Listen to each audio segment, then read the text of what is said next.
la subida, ahí donde viene el agudo.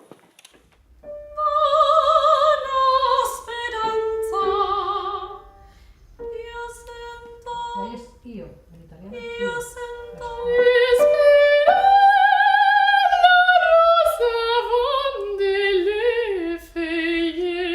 Tenéis que grabaros un poco en la cabeza que la música siempre es igual a este respecto.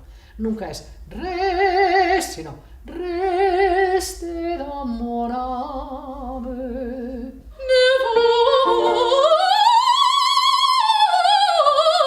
Vortici.